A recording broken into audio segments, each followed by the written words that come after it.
ሃይሚ ጉዳይ ያለውን ነገር ነገር እየጨቆናት ነው ያለው። ምንም ደስተኛ አይደለም። ከብሩኬ ጋር ደስተኛ ናት። ሃይሚን በሌላ መንገድ የትኛውም ሰው እንዲረዳት አልፈልግም። በጣም ጥሩ ልጅ ናት። በጣም አስተዋይ ልጅ ናት። ግን ደግሞ ያላደረገችውን ነገር አድርጋለች ተብላ እንድትወቀስ አልፈልግም። አሁንም ቢሆን ብሩኬ እያደረሰባት ያለው ነገር ደስ ስለማይለኝ ከእሷ ጎን መሆን ስለምፈልግ ነው። በመሀላቸው ላይ ባትገባ ድጋሚ ሃይሚ ቤት አይደለም ከብሩኬ ጋር ባትገናኝ ባትደዋወል ሄኖክ የሚያልከውን። አሰላሙ አለይኩም ወረህመቱላሂ ወበረካቱ። አሸማ ሀርክቡን እንዴት ናችሁ? ሰላም ናችሁ? እንዴት አደራችሁ? አላችሁ ወይ? መቴናል እንግዲህ እንደሰማችሁ ነው። ቴዲ አሁንም ወደ ኋላ አይልም ያለ ነው። እንደሰማችሁ እንግዲህ እኔ የሚፈልገው ብሩኬን ሃይሜን ማታው ነው። ያሻገራት አላት የጨኮናት አላት ያለ ነው። ብሩኬ የጨኮናቱ ነው ሃይሜን ያለ ነው። እንደሰማችሁ ነው ማለት ነው። ልጁ ተልኮ ነው የመጣው፣ ዝም ብሎ አይደለም። እንዴት አንድ ቀን ብቻ መንገድ ላይ አይቶ ለሃይሜ ተቆርቋሪ ሆነ?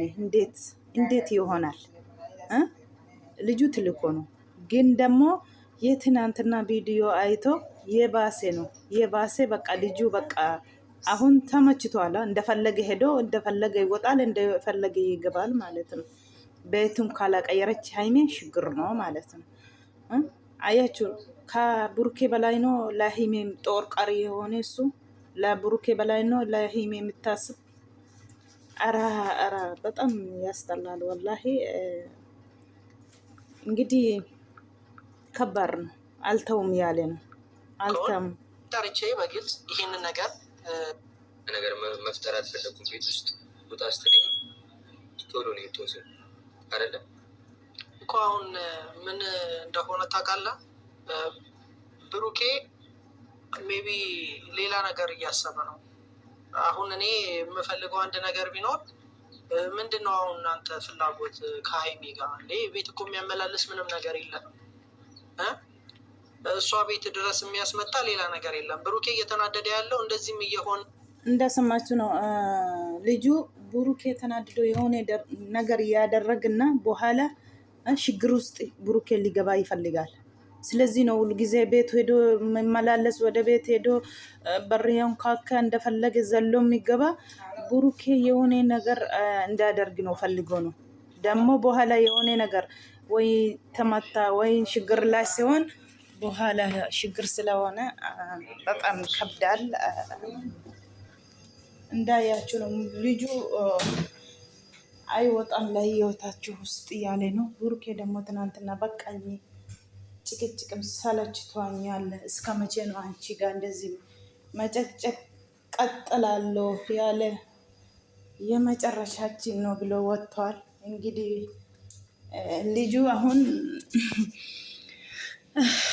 የባሰ ነው ጋር የሚሄደው እንጂ አይቀንስም። ግን ማላቸው በጣም ከባድ ነው። አላህ ሰላም ይስጣችሁ፣ ሰላም ይወረዳላችሁ እንላለን። እንግዲህ ምን እንደረጋለን?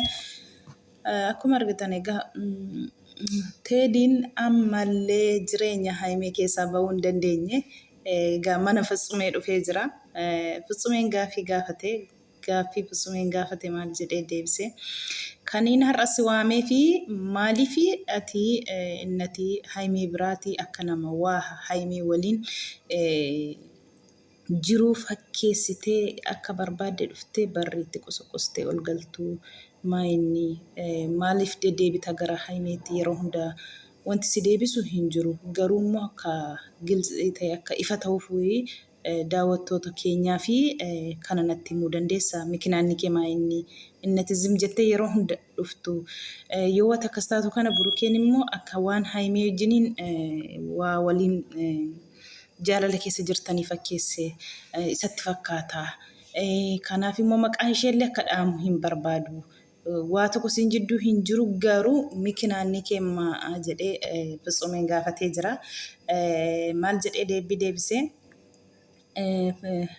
ሃይሜ ብሩኬን ሃይሜን ብሩኬ ፊንታቱ ብሩኬን ሃይሜ ፊንታው ጀለ ብሩኬን አከኒ ሃይሜ ዲሱን በርባዳ አኒኒ ሼብረ ዳባ ጀደሞ ሰኒ ጨነቁ ፊ ሰኒ ረክሱ ፊዳ inni isheef hin ta'u yoomiyyuu kan inni jedhee jechuudha. Deebii kana deebisee jechuudha. Maaliif mucaan bitamee dhufeera malee namni tokko guyyaa tokko bicha nama dhukkubeef karaa irratti nama argee fi jireenya ofii keessa galee jireenya ofii akkasitti diigaa jireenya ofii akkasitti xiyyeeffatee akka ani beeku garuu rabbi kabbaar no nulfaatu wanti hundinuu akka laaltan kana miti. Haimeetiin kan inni jedhee doorsisaa jiru barreessee kaleessayyuu dubbatteetti gizee burukeen viidiyoo waraabaa jiru sanarratti isa bichaadha. Hanati mircaan kee burkee dhiisuu bichaadha mircaan kee naan jedhee jechaa jirti. Eshi yoom argeeti yoom waliin haaseeti haala amala ishee bareeti jaalali keessa galeere nama guyyaa tokko karaarra nama fidee manatti nama gashi akkamiin kana difreetii godhee kana dubbachuu danda'e. Maaliif mucaan bitameeti akka jireenya isaanii diigamu yeroo hundaan jireenya isaanii keessa lixu kuni wallahi argitaniitu warra duraas akka isaan godhanii jireenya isaanii kana akka isaan godhanii boodarratti dadhabanii duubatti hafanii jechuudha. Amma immoo burukeen dadhabeera kanaa booda kan of wajjiniin kanas wal lolusi ani turgumiin qabu yoo takee keessan ta'e maala fuudha jedhee kaleessa yaan caalu laphee nama cabseera. Kana argatee mucaan immoo kanaa booda biraayyuu hin nafu. Fayyaayyoo otoo burukeen jiru difreetii godhatee deemaa jira. Amma immoo gizee burukeen akka se'ee manaa bahee kana gana haimee rakkisaa jechuudha. Baay'ee nama gaddisiisa. Wallaahi baay'ee onnee namaa cabsa viidiyoo kaleessa dhugaa dubbachuuf. Gariin maal ምን እያሉ ነው? እሷ እንደዚህ አንተ የምታዋረደው እሷ እንደዚህ አደርጋ ጓደኞቼ አንተን ካላከበረች ነገ እንዴት ቤተሰብክ የምታከበረው? እንደዚህ ነው ቤተሰብ ያንተ ቤተሰብ የምታመነጨቀው እንዳንተ ያሉ ብዙ ሰዎች ያወራሉ። ስለዚህ ብሩኬን ይሄን ይዞ ነው ብሩኬ አሁን ለዮትሽ ወጥቻለሁ እኔ በቃ ከዚህ በኋላ አልፈልግሽም ብሎ ነው የወጣ። ይሄን ሰምቶ ነው ይሄን አይቶ ነው ያሉ ብዙ ሰዎች ያወራሉ ማለት ነው። ፈራጅና ቆራጭ አስተራቂ የለም እንጂ ፈራጅና ቆራጭ ብዙ ነው። እውነት እንዳያችሁ ነው። እንግዲህ አንዱ ብሩኬን ወቀሳል፣ አንዱ እንደዚህ ይላል፣ አንዱ በቃ እንዳያችሁ ነው። ጦርነቱ እንደቀጠለ ነው እንጂ ምንም እነሱን አንመሰማሙ ነገር አይሰሩም። እነሱ ምጣሉ እነሱ ሲያዩ ቪዲዮ ለቀቃኩ ቱክቱክ ላይ ገብቶ የሚያወሩት ያስጠላል። ይሄን አይቶ ደግሞ እነሱ እንዴት አንድ ላይ ይመጣሉ? ስለ እንዴት ሳንጎዱ አማ namoonni maal jedhanii gadda haasaa jiru barreessamallee jalatti deemanii kan isaan barreessanii jechuudha. Kanarraa akkasitti siinsi salphistee kanarraa akkasitti siinsi awwaarraddee goddanyoota keellee awwaarraddee boorummoo maatii kee kanaa olitti kan isheen awwaarraddu maatii kee kanaa olitti kan isheen salphistu. Kanaafuu amma yoo mitteennetti faanarraa akka kanaa si gochaa akka kanaa si salphisaa jireenya kee qaxxaltuu jedhanii jalatti barreessanii jechuudha namoonni baay'een. Kana biraan immoo tuktukii irratti illee akkasanii odeessan jiru.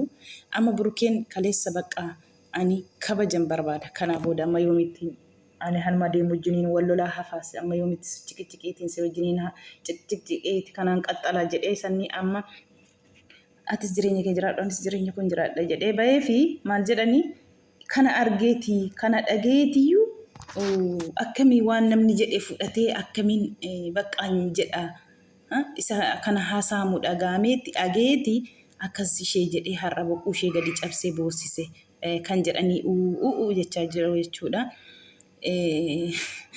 Egaa namni walitti nama qabutu hin jiru malee nama walloshiisu baay'eetu jira jechuudha. Garuu immoo akka jarri tokko ta'anii hin barbaannes baay'eetu jira. ይመቻችሁ እንግዲህ ምን ይደረጋል።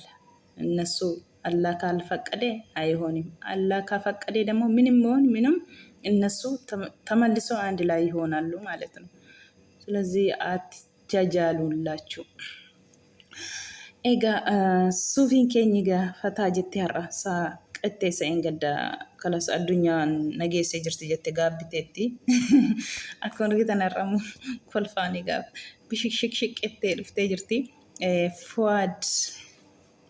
Fuad egaa hin gadda Toofiq wajjin wal tumanii achitti lama ta'anii mucaa kana tumanii jechuudha. Goddenyaan Toofiqiif Toofiqii Suufiin immoo amsa dabarsitee jirti Toofiqii fi gizeen achi dhufe biyya waan baay'ee mistirii kee kan gadi baasu naan godhiini kan isheen jechaa jirtu jechuudha. Kanaaf nama mistirii namaa gadi baasu miti mistirii kee akka gadi baasu naan godhiini kan na gaddisiistanii lama taatanii akka kana mana onaa keessatti isa reebuutu na gaddisiise wanta duubatti na deebistanii hin qabdan har'as boorus jettee akka kanaan Fuad gaaffii otoo deemaa jirtu viidiyoo tokko waraabdee gadhiistee jirti. Akkuma argitan manatti seentee miilarraa ittee baay'ee tokko nama gammachiisa. Akka kanaan egaa bossottee jirtis viidiyoo jechuudha. Toofiqoo kana argu sukkaarri kiiloo galuun dhuguma hin gala. Kun shakkiin qabu jechuudha. Sukkaarri kiiloo galuun Toofiqiin. Amma kiiwuu jechuun Toofiq gizee kana argu jechuudha. Akka kanatti lukarraa dhiittee sukkuumtee akka kanatti akka kanatti wisheen taatu Toofiq amma mataa kuusachuun dhugaa rabbii isa duraatu hin ta'in amma du'uun jechuudha. Kanaafuu ani nama ministeera namaa asirratti baay'ee odeessu miti akka ministeerii kee odeessu illee na godhiini. Haniin abdii gutadhu na godhe immoo kaniin deemeef waa biraa kaniin na mudate immoo waa biraadha. Kanaaf akkan immoo mistirii kee gadi baasullee nan godhin nama mistirii namaa gadi baasee as viidiyoo irratti haasoo miti ani garuu na dhiisii jettee jirti. Egaa Toofiq dhiisii miliktisii dabarsitee jirti. Viidiyoon koo kana fakkaata galatooma warri na dhaggeeffattan.